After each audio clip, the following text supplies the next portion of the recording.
it be great if I could start this video with, "Ooh, I haven't seen the internet this divided on a topic since random arbitrary year here." But no, this is 2017, and may it be Nintendo's stance on fair use, or America electing a 4-time bankruptcy, or Activision's horrid use of matchmaking systems, the state of the Destiny franchise has somehow eclipsed it all. It's crazy but true, people are up in arms about Destiny 2, for the good, bad, and ugly. So with over a month of experience under my belt, plus many hours of procrastination later, ladies and gentlemen, my name is Espio the Triforce, and welcome to Destiny. Oh, you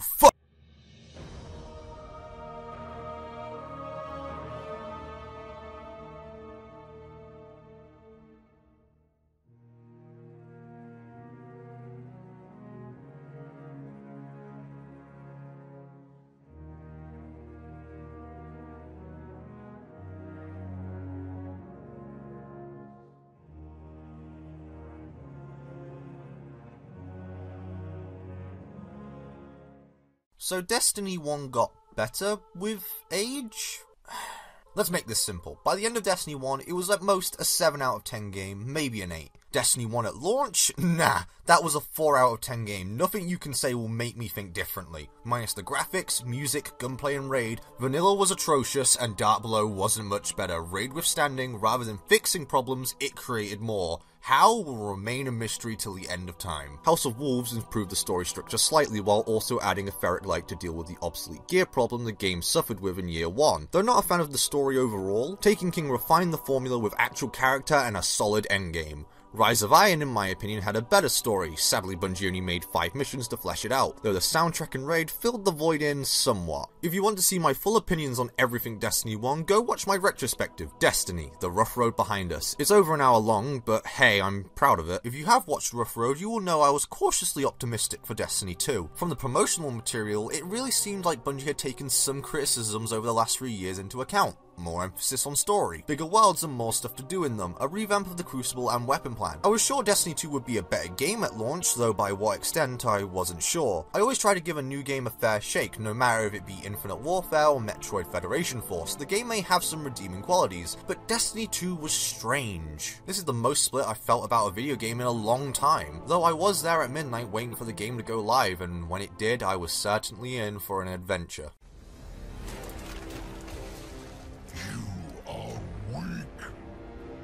Undisciplined, cowering behind walls. You're not brave. You've merely forgotten the fear of death.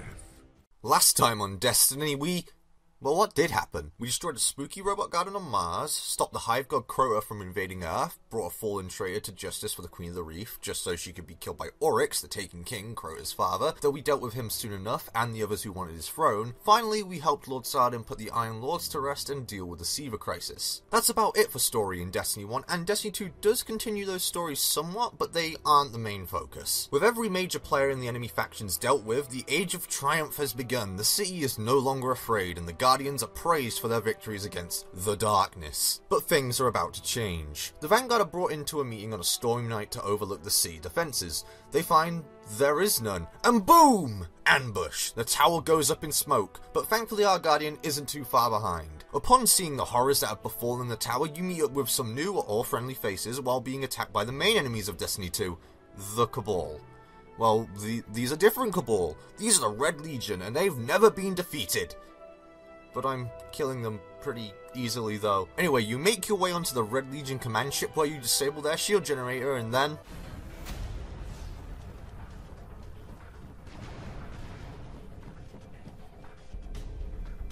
How do we come back from this? You don't.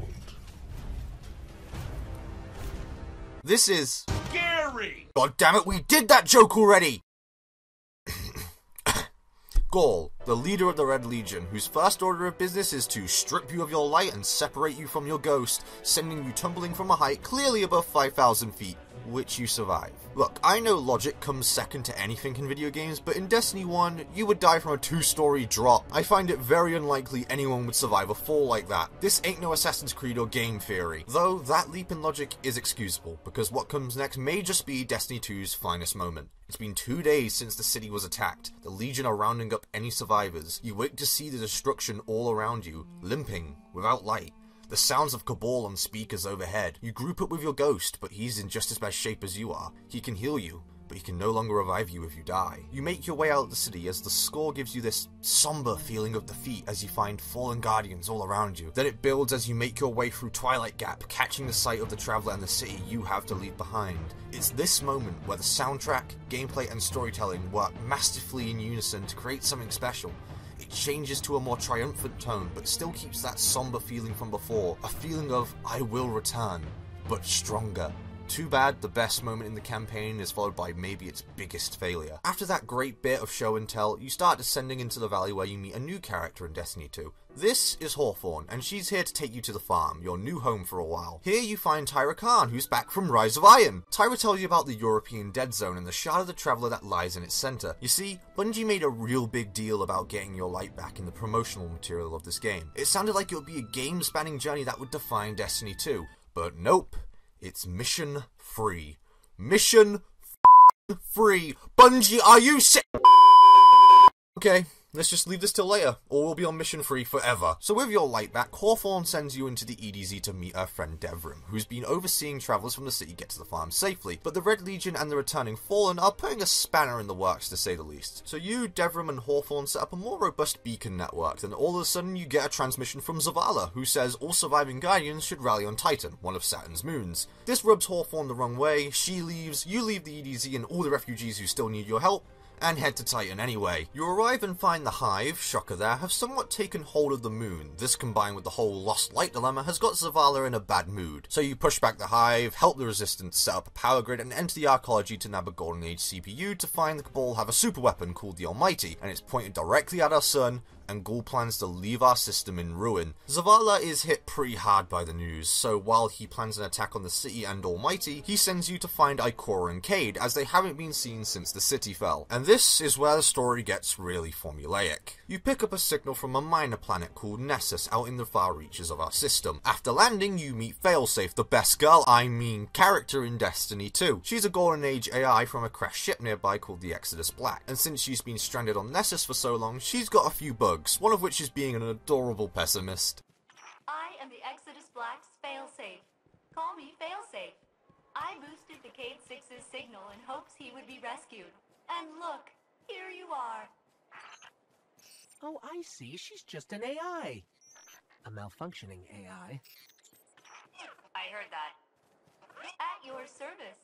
Back to the plot. Failsafe is the one boosting the signal into space, the signal of which belongs to Cade, who's got himself in a Vex trap. You proceed to free Cade from the Vex system and obtain the teleporter he wanted in the first place so he could deal with Gaul himself. You tell him about Zavala's resistance, and he in return gives you Ikora's location, Jupiter's moon, Io. So with no time to lose, you arrive on Io and find Ikora in quite the state. You see, Io was the last place the Traveler touched before the events of the collapse, meaning it's a very special place for Guardians, specifically Warlocks like Ikora, and now the Red Legion is mining into the moon in an attempt to study and control the light. So you, Ikora, and with some assistance from Ashamir, foil the Red Legion's plan and extract some data from an old war mine to find if the Almighty goes boom, it will cause the sun to supernova, killing everyone no matter what. Jesus. Things are looking bleak for our little resistance, but with the Vanguard back together, they form a plan to take back the city and disable the Almighty super weapon, with you taking up the latter task. So one last trip to the EDZ to hijack a Cabal ship later, you're on the Almighty disabling the weapon while the Vanguard begin their assault on the city, and in due time you join the fight and take the battle straight to Gaul, where he's finally taken control of the light. So how's the final battle? It's got the music, but it's pretty blah. After dealing the final blow to Gaul, he becomes a spooky ghost, and suddenly the Traveler wakes up, destroying him once and for all, while also returning the light back to everyone. Ending Destiny 2's story. So with the overview done, let's go over the good things before I devolve into a hate-filled rant. Characters on their own are much better than they were in Destiny 1's vanilla. Like I mentioned earlier, my favourite character has to be Failsafe. The whole split personality between cheerful AI and grumpy pessimist creates some great moments, especially with Cade 6. Failsafe, how you holding up, buddy? I hid from the Vex for centuries. You blew my cover. Now the Fallen are inside my ship, tearing it apart. How do you think I'm doing? Ghost, how you holding up, buddy? Leading me to my next point, by far the best thing about this story is the character interactions. Zavala and Devrim, Cade and Failsafe, Ikora and Asher. The character writing is on point and it adds a nice bit of spice to a somewhat bland story. And how can I talk about Destiny without mentioning the soundtrack? Wow! Destiny 2's OST is somehow better than those of Rise of Iron and the first game. A more somber tone and the feeling of the unknown around every corner is the route this soundtrack takes, and it works. My god, it works. The moment you hear the opening theme when you're loading up the game, it feels like you're in for something special. Same goes for the graphics. At first glance they may seem very similar to the previous game, but if you look closely, it's a refinement of the style with more particle effects, brighter and bolder colours, and it's just, well, a better looking game overall. Sadly, this is where we get into the bad. Don't worry, we'll cover the subclasses and such later. The story itself on a basic level is totally passable. Bad guy shows up, you build an army and kick his ass. Day is saved, hooray. So you may or may not be surprised when I say Destiny 2's campaign is short and light on detail. 15 missions in total. Compare that to Destiny 1's vanilla 20 missions and it looks like a triumph for Destiny 2 for the amount of story it packed into 5 less missions. But then let's compare it to 2012's Borderlands 2 and its 19 missions and you start to see how little was accomplished in this story. Most of which can be accounted to the rushed nature of the plot. It doesn't have enough space to breathe. You have 2 intro missions, 1 in the EDZ, 3 on Titan, 2 on Nessus, 2 on Io, 3 more in the EDZ, then the finale consisting of 2 missions. You just aren't given enough time to relate with these characters' struggles, and the game itself barely tries in the first place. At the end of the day, Zavala is still stoic and unwavering. Cade is still a loudmouth, and Ikora, she figures out she's not always right? I would say Bungie just wanted us to enter the endgame where everything starts to come together, but no, we still got a lot more to cover. The biggest problem people continue to bring up about Destiny 1's story is that it felt like a bunch of microplots all mushed together to create a super underwhelming adventure. Destiny 2 also suffers from this issue on a smaller scale, not because it has less subplots, it's actually the same when you count them actually. It's that Destiny 2 actually has a main plot while the writers of Destiny 1 didn't bother to think of one. In this game you have the main plot known as the Red War, but you also have the refugee crisis in the EDZ, Zavala's resistance and their fight for survival on Titan, whatever Cade was doing on Nessus, Ikora and her fight against the Taken and the Red Legion on Io, and Gaul talking the speaker to death on his own command ship. At least this one gives us a great line. Kill yourself. Because you rushed it, these stories feel unfinished, making the final product even worse and disjointed. But in retrospect, that isn't much of an issue since like every other story the games have told in this universe, minus Taken King, this hasn't left any scars, everything's gone back to normal. Hell, it's got better. The Traveler woke up, everyone, and I mean everyone, has been blessed with the light. It's yet another bubble story that will be mentioned offhand by your ghost in later expansions, which is a perfect segue into the villain of Destiny 2, Gaul. Back in Rough Road behind us, I said this. His presence is a dominating one, though I can see it depleting throughout the story if they don't give him more depth. Yeah, the idea that he deserves a light more than humanity is an interesting one, but this is Destiny, so it'll probably stay that simple because casuals. I was pretty spot on, wasn't I? You only come face to face with Gaul twice in the whole story. Sure, the whole campaign is sprinkled with cutscenes what flesh out Gaul's backstory, though it's pretty basic stuff. He was abandoned by his kind and found by a disgruntled leader, and now he's being used for revenge. He's basically Megatron from Transformers. For God's sake, Oryx is a better villain. He at least interacts with you across the story and has a more personal reason for fighting us. This leads me to my biggest personal problem with the Destiny 2 story. You may not share this opinion, and that's fine, but you get your light back in the 3rd mission of the campaign. This brings up many questions and lost possibilities. They could have used this loss of light to actually give our character some development, but instead Bungie made us OP gods who never talk and show the slightest of emotions, because that's what you want, right? The player to give zero fucks about the situation at hand in your video game. As mean as it sounds, I'm starting to actually think Halo might have just been a fluke. But SBO, what about the Almighty? Sure, you care about that. Okay then, let me ask you this. If the Almighty was out of the equation, what is stopping our Guardian from sneaking into the city, using the teleporter Cade stole, getting aboard Gaul's ship, and killing him? Nothing. Nothing at all. The Almighty is artificial tension, and the fact that no one here has a suitable character arc really makes it stick out. But SBO, Star Wars uses the super weapon trope all the time. Yeah, but Star Wars has actual characters with actual arcs and conflicts. Luke has daddy issues, Rey is trying to find out who she is, and Finn fights the First Order because he witnessed the horrors they commit firsthand. That's me stripping it down to its most basic elements, but it's still better than anything Destiny has brought us in-game minus Rise of Iron, because even now in Destiny 2, how Bungie has handled lore still sucks, and I feel like it's actually gotten worse. If you're unaware, Destiny 1 got slammed for how it handled bonus material in the form of Grimoire cards that you could only access through Bungie's website. Destiny 2 decides, hey, instead of having a codex with everything from the Book of Sorrow to more details on characters unlock as you go along, let's just slap pieces of lore on exotics and raid weapons, because that's how you deliver points you're going to follow up on in later DLCs and expansions. Sure, it's not that guilty of setting up plot points through guns, but they could have easily used the scan system from Taken King to more naturally integrate side material. Yes, that system is in-game, but it's extremely underused here because they decided to create a new one that's even worse. Okay, I'm done ranting about the story. I probably missed something on the way, but we still got a lot to talk about in gameplay.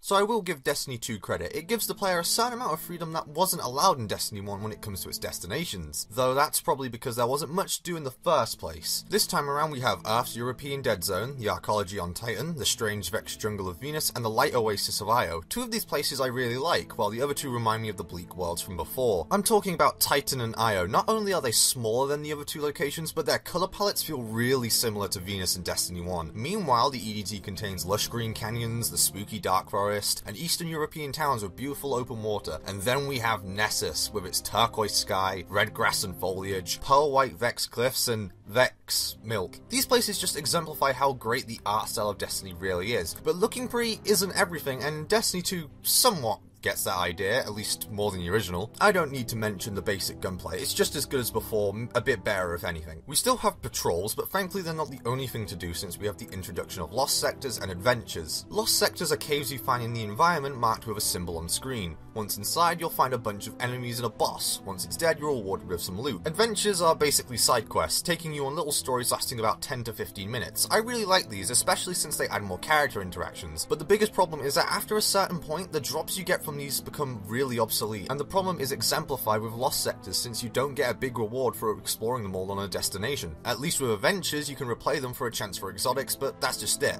A chance, not guarantee. Public events are also back, but this time they are everywhere, much more common than they were in Destiny 1. Not only that, you can see them on a map of the location you're currently on. But wait, we aren't done yet. Public events have a heroic mode you can enter if you meet a certain objective, usually requiring you to destroy something in a certain amount of time. The loot drops you obtain will be improved over what you would get normally. It's neat, and you can do all of this, well, minus patrols, whenever you want during the main campaign. Sadly, this freedom does lead into a few issues. It's very easy to overlevel content in Destiny 2. This wouldn't be a problem if all content scaled to your level, but minus public events, all content is locked at a certain light level, and it really brings out how poor the AI is in this game. It's freedom at a cost, and the cost is monotonous gameplay after the first 5 hours or so. The only thing really spicing it up is Destiny's subclasses, and this time around we got 3 newish ones: the Titan Sentinel, the Hunter Arcstrider, and Warlock Dawnblade. I say newish because Sentinel can still do the Defender bubble, and Arcstrider is just better Arcblade. Every super in Destiny 2 is capable of damage now, so the roles of short range, long range, and support supers have all molded together with only the new class abilities showing any signs of supportive team play. Sure, you can throw down a bubble while playing as a Titan, but let's be honest, why do that when you could run around like Captain America smashing stuff with your shield, leaving only the healing / damage rift for Warlocks, a wall of varying sizes for Titans, and Hunters just get a damn dodge roll. You'd think it wouldn't be that simple, but it is. I won't pretend Destiny 1's skill trees were anything special, but at least it gave the player the illusion of choice. Destiny 2 forces you to choose from 2 subtrees with no choice to mix and match. Don't like 1 or 2 perks in the set? Tough luck, try another subclass, which you get from random drops in the environment after reaching certain levels. And may I ask,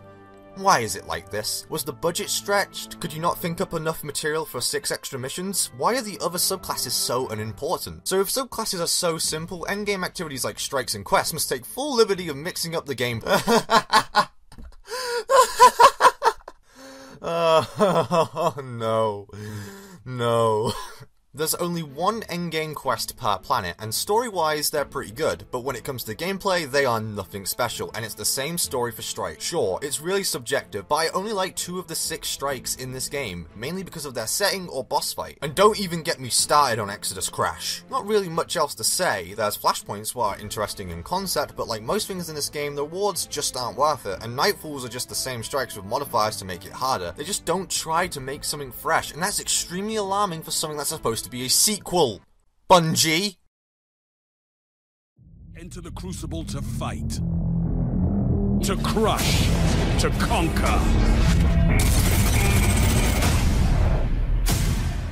The Crucible is like the Dark Below. Maybe one or two good additions, but it somehow soils the rest of the package. Let's start with the good. Though one of the bigger overall changes Destiny 2 brings, I thought it made the most sense to talk about the new weapon plan here instead of earlier, because it's the part of the game most affected by the change. Destiny 2 changes how the weapons are handled in PvP and PvE. Now instead of having, let's say, a auto rifle primary, a shotgun special, and a rocket launcher heavy, you have a kinetic auto rifle, an energy auto rifle, and a shotgun power weapon. In layman's terms, you can now hold two of what used to be primary weapons with one of them having an element attached, while moving the special weapon category into the heavy weapon slot alongside rocket launchers and swords. Sorry MG enthusiasts. I actually like this change. It allows for more flexibility in weapon loadouts, while fixing the biggest issue Destiny 1's Crucible had to contend with by limiting the amount of shotguns and sniper rifles etc. in play at once. Connection has also been drastically improved since Destiny 1, and that's such a relief to say. I hated the rubber band house Destiny 1's Crucible started and ended as. Next is the maps, and I've seen mixed reactions on this topic. Some think these maps are pretty good, while others I've talked to think Bungie totally dropped the ball when it comes to their map design this time around. And I'm somewhere in the middle. These aren't bad maps, but they aren't anything special either, and I wish they'd give me more breathing room between gunfights, because even though the gameplay has changed to a 4v4 style in all modes, it feels like I'm playing Ground War on damn Nuketown. If there's anything that soils the Crucible long term, it's its over-reliance on small to medium range maps, causing the offerings just to feel samey. But the Crucible introduces a bigger problem that, well, Bungie really pushed the competitive aspect of Destiny's multiplayer this time around by not only adding a solely competitive playlist, but balancing the whole game around being a competitive multiplayer option. This was a problem to a lesser extent in Destiny 1 I overlooked in Rough Road Behind Us for no particular reason honestly, but with the whole over-leveling content and shitty AI in PvE, it's very obvious here. Things that make a good PvP experience like weapon and class balance don't necessarily make a fun PvE experience and vice versa. Yet again, Borderlands understands that having a PvP mode extremely new to developer creativity. Even Overwatch understands this to some extent. Halo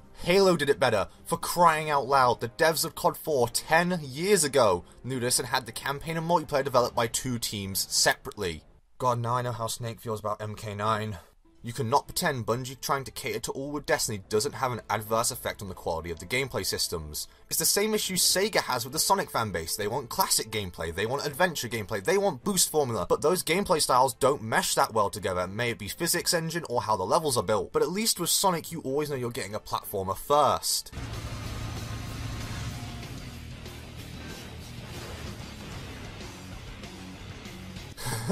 You're trying to be funny, but Shadow isn't a game. It's a piece of shit. But my point still stands, especially when you think about how basic the mission structure is. I need my fire team. Now that we are together again, we just might stand a chance. At this point you gotta be wondering if there's anything good about Destiny 2 and its endgame. Well, there is one activity that actually takes liberty with the game mechanics and creates something great. The Leviathan Raid. Soundicable Emperor's prized warship, this raid setting is a far cry from any other raid in Destiny. You're basically fighting in and around the palace courtyards with the structure of the raid changing slightly per week, having the order you tackle the free encounters swap on reset for a slightly different experience. The encounters themselves are definitely some of the best the raids have had to offer, with my favourite being the Pleasure Garden encounter, even though it gave me the most trouble when the raid first came out. Leviathan also sidesteps an issue other raids like King's Fall dealt with, like not allowing the raid group, no matter the skill or light level, to finish the encounter faster. Yes, it doesn't fully abide by those rules, i.e. the Gauntlet encounter, but one encounter is better than King's Fall as a whole.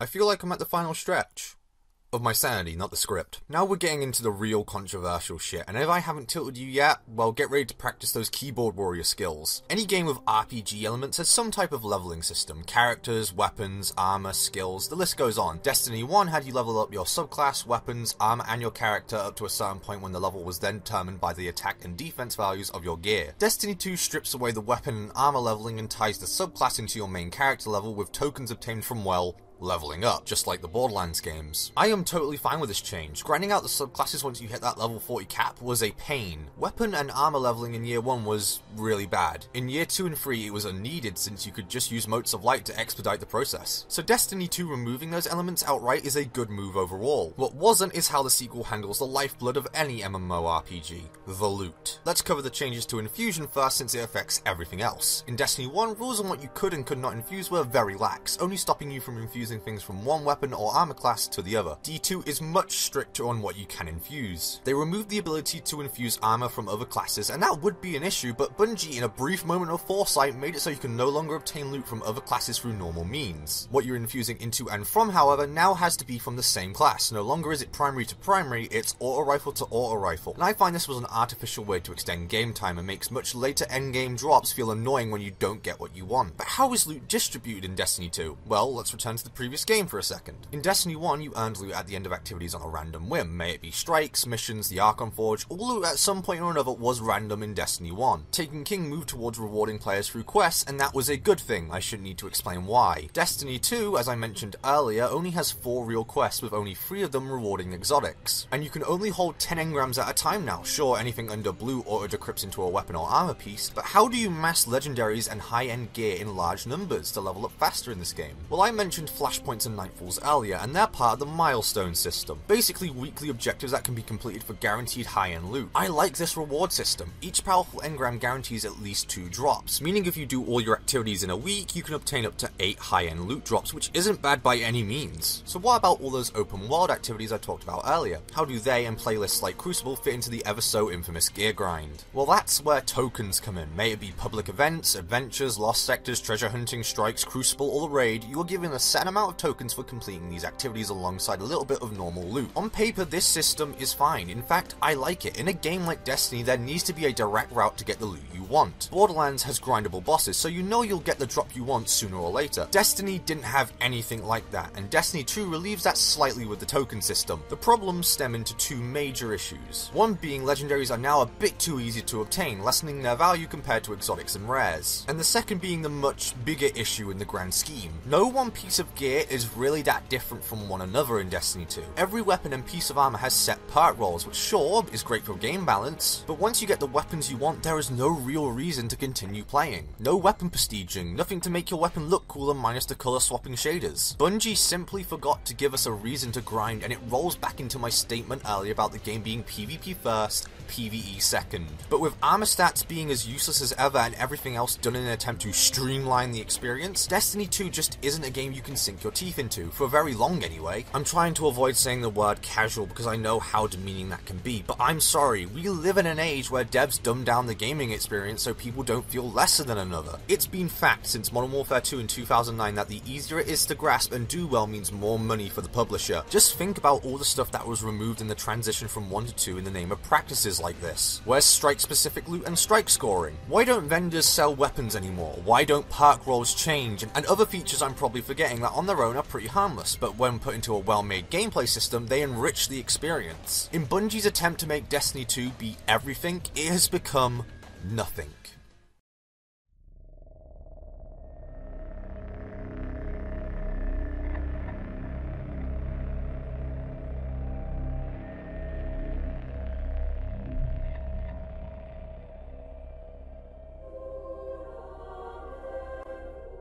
Honestly, I don't think it'll be that easy to fix Destiny 2's problems. Think about what would have to be changed to make it meaningful. Weapon balance, armor balance, perks, reward systems, PvE balance compared to PvP. That is a lot to fix, and that's not even accounting for the XP falling that's come up recently. I swear, the longer I've left this video, more and more problems, big or small, Endgame or Bungie taking a page from EA, have shown their ugly face, and I don't even know if it's going to get better or worse. Bungie scrapping the DLC stream in favor of giving some developer insight was a step in the right direction, but how long this will last is beyond me. It's blatantly obvious that the people playing Destiny 2 have very differing opinions on what should and should not be changed / added. I don't envy Bungie's situation here whatsoever. I don't know, maybe Curse of Osiris will fix things for the long term, but the fact both expansions have been in development for at least a year now, and what I've been hearing from preview events, I doubt they'd have enough time to make meaningful change, and that's what Destiny 2 is missing. meaningful change. Yes, there's good things about this game, and Destiny 2, even by a little, is still a better game at launch than Destiny 1 was. Sadly, there's a lot of bad to go with it, and the overall package just doesn't feel fully thought out. It's a damn shame. I wanted to love Destiny 2. The stars were aligned. You finally got some good foundation down from Destiny 1, and you threw most of it away. What the fuck happened here? Look, if you enjoy the game, more power to you, but I just can't pull myself to do it. Bungie just threw everything at the wall and hoped it would stick and by some miracle create the greatest game of all time. It wants to be Halo, it wants to be COD, Borderlands, Star Wars, World of Warcraft, when it just isn't possible. Yet again, just look at Sonic and the pile of games that have tried and failed to replicate the success of Call of Duty. Be serious with this one. If you fuck this up, no matter how much you fix and change in the expansions, I'm not giving you another chance. I said that 3 months ago, and it seems like I'm gonna have to keep to that promise. Yeah, the blog post was some much needed insight, but it shouldn't be the end of this conversation. You, me, everyone who is playing or has played Destiny needs to say no more pumping out expansions and doing the bare minimum. Do not take us for granted. Give us a reason to keep buying and playing your games or we'll leave you in dust. Yeah, development on anything, a book, a TV show, a movie, an indie game or a AAA title is not a walk in the park. And sure, I definitely do not hold all the answers on how to fix this game, but when you and your studio set out to create a living, breathing world for people to explore, you're not setting the bar very low to begin with. I'll say it as many times as I have to, I want to love this game. I would not still be on YouTube if it wasn't for Destiny. I would not have the friends I have without Destiny. But I will never pretend Destiny is more than the sum of its parts. A beautiful world brought to life by amazing music and backlore in an underwhelming fashion in almost every other aspect. But that doesn't mean you, me, anyone should stop fighting for a better game, a better experience in the future.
The light lives in all places. In all things. You can block it. Even try to trap it. But the light will find its way.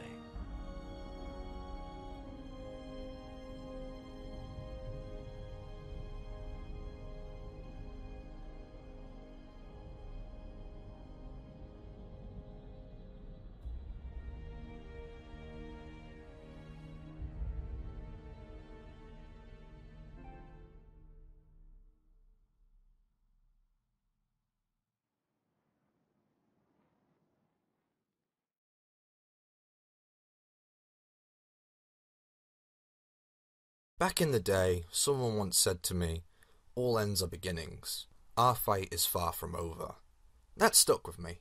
That we shouldn't stop. That we should strive to be better and for better in every aspect. Even if we find ourselves in the darkest of pits or surrounded by a pack of wolves, taken from a safe place we could call home. We should rise to the challenge and triumph all the same. Strive to become something greater. Strive to become legend. Wouldn't you agree?